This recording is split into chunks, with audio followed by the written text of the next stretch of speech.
Bueno, pues vamos a empezar estas microcápsulas que voy a presentar analizando un poquito la ley trans.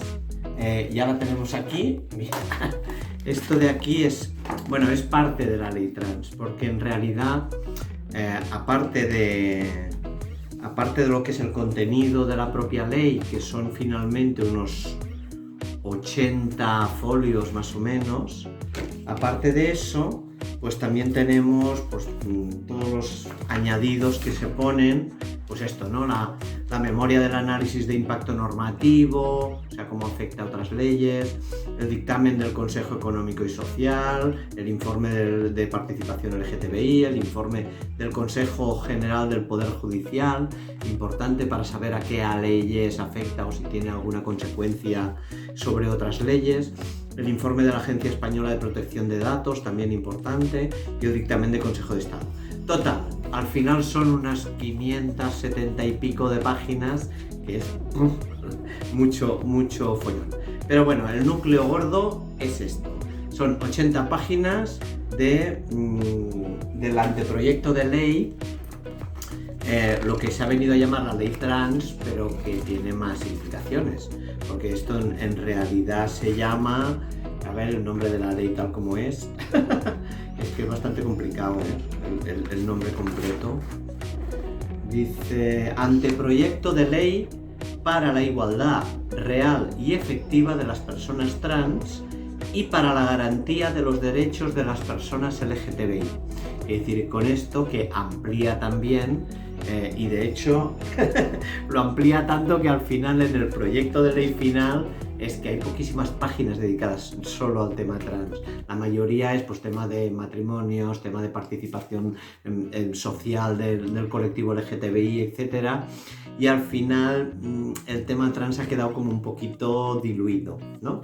Os voy a hacer un análisis inicial en esta cápsula global de las cosas en las que falla este proyecto de ley, y falla mucho.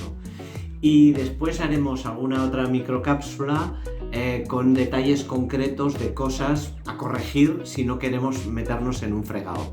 Y os explico el porqué. Esta ley, y aquí va, dijéramos, la parte importante, esta ley está redactada y pensada por gente muy presionada desde otros ámbitos para que no se les escape la gente trans por ningún lado. ¿Qué quiere decir esto? ¿Qué vengo a explicar? Vengo a explicar que es una ley hecha con miedo, es una ley que viene para controlar, para tutelar, para vigilar que las personas trans tengan sus derechos, pero que no se nos cuele nadie que no sea trans. Es así, ¿no? De hecho, es tan idiota la ley que ni siquiera define bien lo que es una persona trans, con lo cual ya de entrada tenemos un problema. Esa gente que acusa de que esta ley permitirá a ciertos hombres hacer ciertas cosas ilegales y tal, de entrada no es así, porque la ley no va para eso, o sea, no permitirá nada.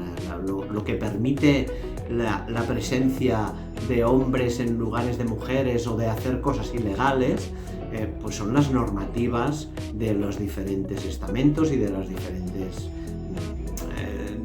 servicios, ¿no? Por ejemplo, si en una cárcel están admitiendo mujeres trans o no están admitiendo mujeres trans, o gente que se declare de género femenino o masculino, depende sobre todo de un juez y de la normativa de la propia cárcel.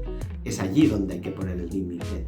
El límite no hay que ponerlo en una ley que ha de dar permiso a la gente para desarrollar su personalidad. O sea, es como el matrimonio. No puedes prohibir el matrimonio porque haya gente que lo haga por intereses o como fraude de ley, ¿no? Entonces está claro, lo que va a esta ley es a otorgar derechos a las personas trans, y es a lo que debería ir. El problema es cómo está redactada, y esto lo vamos a ver punto por punto a lo largo de estas microcápsulas. Está redactada con miedo a que se nos descontrole la gente trans, ¿no? Y como está redactada con miedo, hay cosas que no aparecen. Por ejemplo, la identidad de género. En ningún momento habla de la identidad de género. Nos habla de identidad sexual, de expresión de género, pero identidad de género no pone ni una sola vez en todo el redactado. Y eso ya, de entrada, nos está diciendo que no nos están interpretando, no están entendiendo lo que es una persona trans. Y aquí acabo esta primera microcápsula, que son 5 minutillos larguillos, y vamos a la siguiente, en la que empezaremos a analizar punto por punto por qué digo esto de que está redactada con miedo al fraude y por qué no nos vale esta redacción tal como está y necesitaremos muchas enmiendas.